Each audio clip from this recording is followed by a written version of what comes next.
গতকালকে দেখলাম হেফাজত ইসলামের আমির আল্লামা মুহিবুল্লাহ বাবু নগরী হাফিজাহুল্লাহ তিনি বক্তব্য দিচ্ছে যে জামাত ইসলামকে ভোট দেওয়া জায়েজ নাই, এরা একটা সিটও পাবে না, একটা আসনও পাবে না, একটা এমপি হতে পারবে না, এদের নির্বাচন করে কোনো লাভ নাই। আবার আরেকদিন বলেছে যে জামাত ইসলামকে ভোট দেওয়া জায়েজ নাই, ইসলাম কায়েম হবে না। এত বড় একজন আলেম, বাংলাদেশের প্রবীণ আলেম, তাকে আমরা শ্রদ্ধা করি, উস্তাদ মনে করি, তাদের সমালোচনা করার যোগ্যতা আমার নাই, কিন্তু সম্মানের সহিত তার পায়ে সালাম রেখে বলতে চাই, আপনি বলতেছেন একটা সিটও পাবে না, এদেরকে ভোট দেওয়া জায়েজ নাই, আকীদা খারাপ, বুঝলাম, তাহলে কাদেরকে ভোট দেওয়া জায়েজ আছে এই ফতোয়া একটু আপনি দেন। কথা কথা ইসলামী দল তো এক জায়গায় হয়ে গেছে, আলহামদুলিল্লাহ বলেন, 8 ইসলামী দল এক জায়গায় হয়েছে, তো এই ইসলামী দলের আকীদা খারাপ, ভোট দেওয়া যাবে না, তাহলে কাদেরকে ভোট দেওয়া যাবে এই ফতোয়া আপনি একটু দেন। ইসলামী দল একতাবদ্ধ হতে বলেন যে আকীদা খারাপ, অথচ তলে তলে যাদের সাথে আপনারা 2-4টে সিট পাওয়ার জন্য ওই জমিয়ত, জুনায়েদ আল হাবিব, মনির হোসেন কাশেমি তলে তলে এমপি হওয়ার জন্য এমন দলের সাথে তারা আপোষ করতেছে যাদের ঈমানও নাই, আকীদাও নাই। এ কথা কন না কে? যারা বলে কোরআনের সাথে রাজনীতির সম্পর্ক নাই, এদের ঈমান আছে? যারা বলে আমরা শরিয়া আইনে বিশ্বাস করি না, শরিয়া আইন কি? কোরআনের আইন।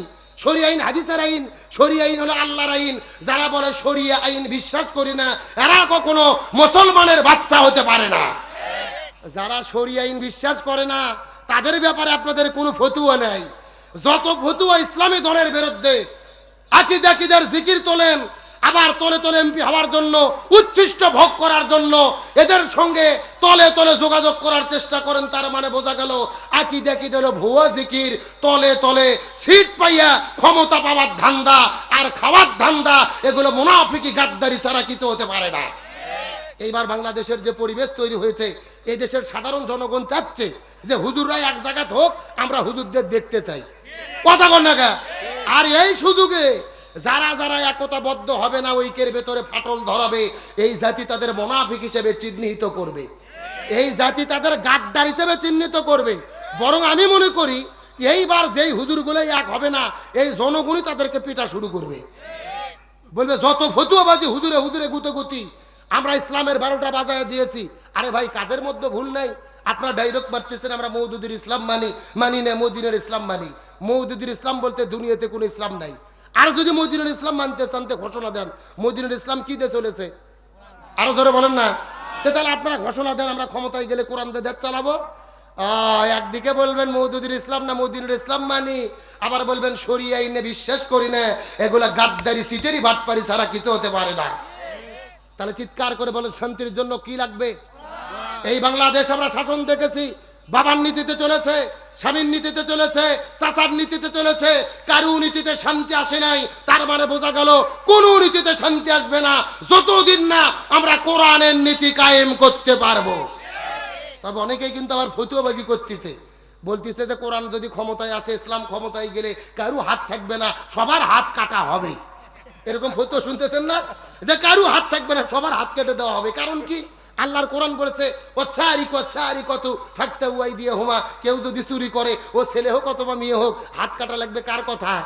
কিন্তু দুর্ভাগ্যজনক এই আয়াতের সঠিক ব্যাখ্যা কোনো নেতা জানেও না, আর অনেক হুজুরও বলে না। কথা কর না গা? এই আয়াতের ব্যাখ্যা ভালো করে বোঝেন। সব চোরের হাত কাটা পড়বে না। ফতুয়া ভালো করে বুঝবেন।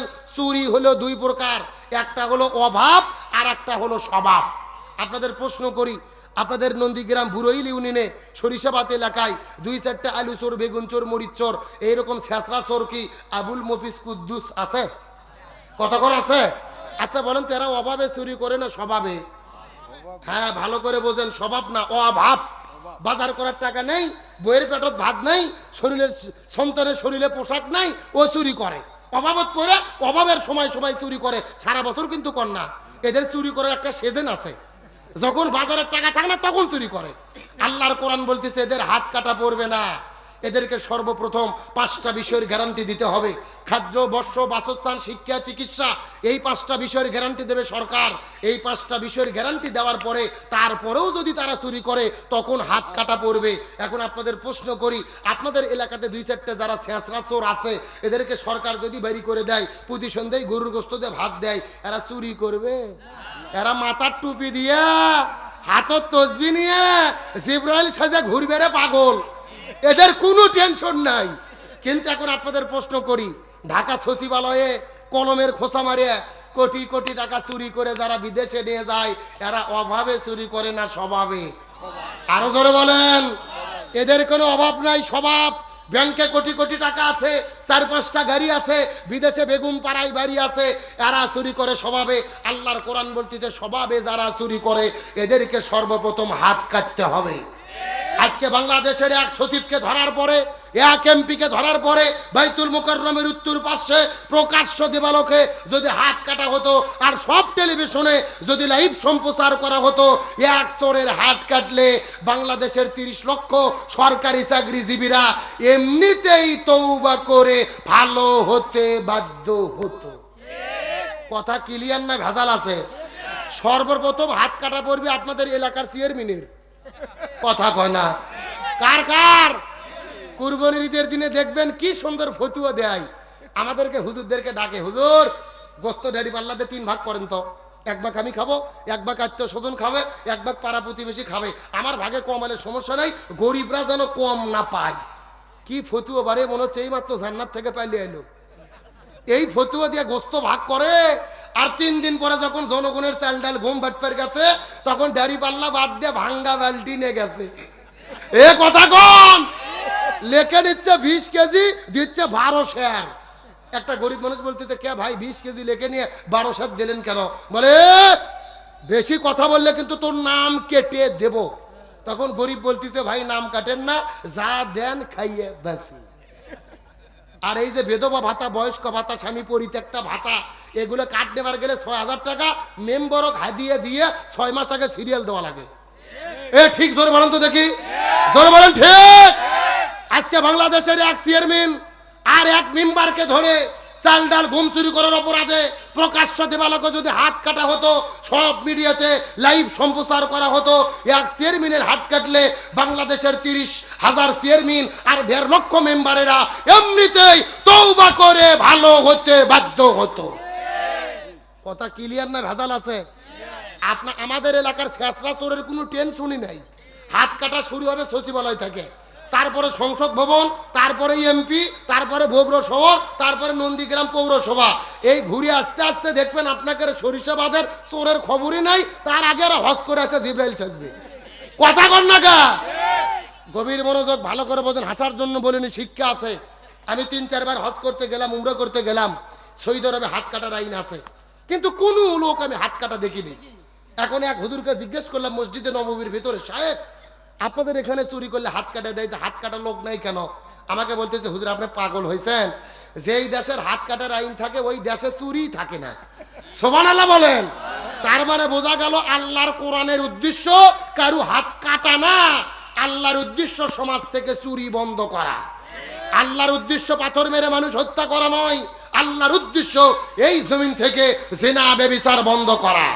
সুতরাং বলতে চাই, বগুড়া নন্দীগ্রামের মুসলমান, স্বাধীনতার 54 বছর পার হয়ে গেছে, সুদ ঘুষ দুর্নীতি চাঁদাবাজি রাহাজানি কোনো কিছুই আমরা বন্ধ করতে পারি নাই। সুতরাং আগামীর বাংলাদেশে সুদ ঘুষ দুর্নীতি চাঁদাবাজি রাহাজানি ধর্ষণ জিনা ব্যভিচার বন্ধ করে জান্নাতের পরিবেশে এই কোরআন দিয়ে পার্লামেন্ট কায়েম করে কোরআন দিয়ে বাংলাদেশ পরিচালিত হোক, এটাকে আপনারা চান? কারা কারা চান? দুটি হাত আল্লাহকে তুলে দেখান।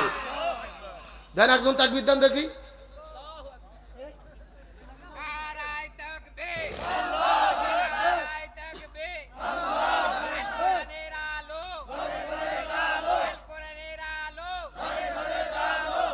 আলহামদুলিল্লাহ বলেন। এ চাচাই তো বাঘের বাচ্চা। কে রে যুবকেরা পারলো না রে, মুরব্বী চাচা তাকবীর দিল। আল্লাহ তাআলা কবুল করুক, আমিন কোন। আর জোরে বলেন আমিন। তাহলে শান্তির জন্য কি লাগবে? এই জন্য হুজুরদের বলতেছিলাম, আর ফতুয়াবাজি করেন না এক জায়গা ধন। শোনেন, কার ভেতরে ভুল নাই? আদম নবী যদি ভুল না করতো, জান্নাত থেকে আমাদের দুনিয়াতে আশা লাগতো? মানুষ মানি হলো ভুল।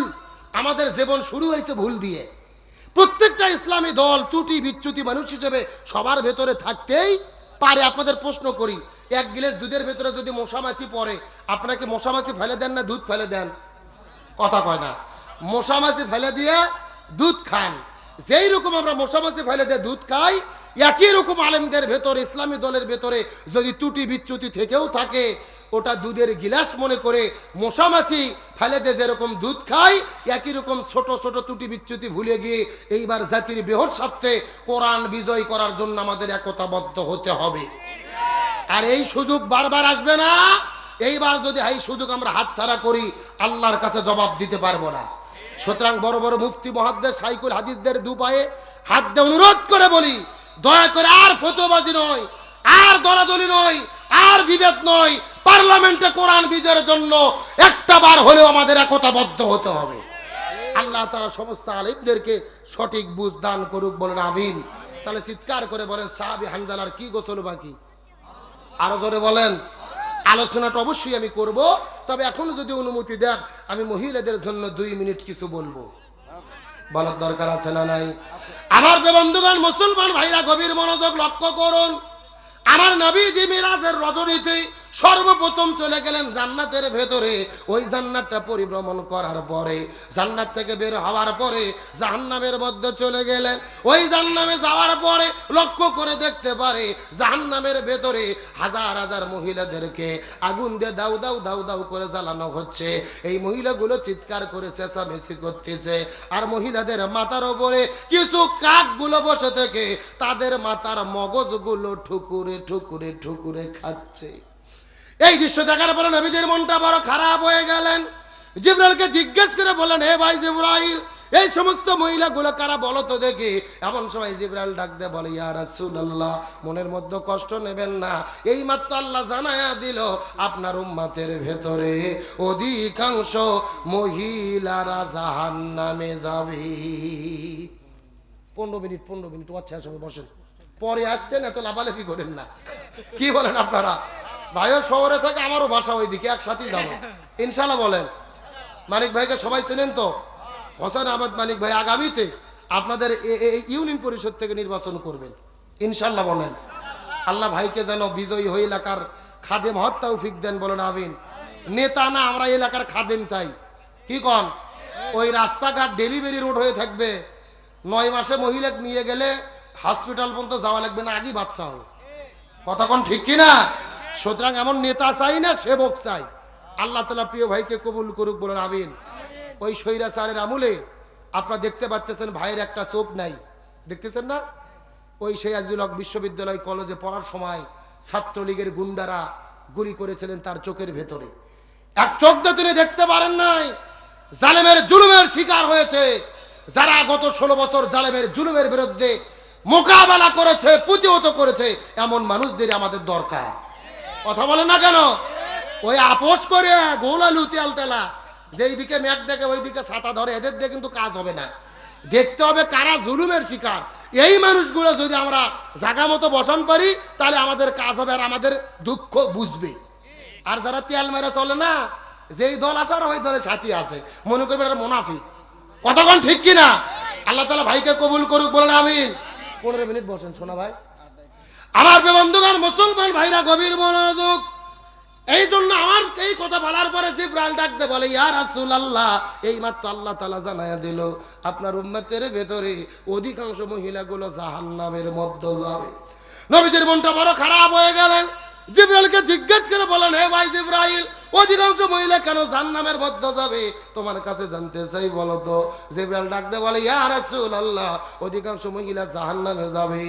এর পেছনে অনেকগুলো কারণ রয়েছে, তার ভেতরে প্রধানত কারণ হলো 2টা।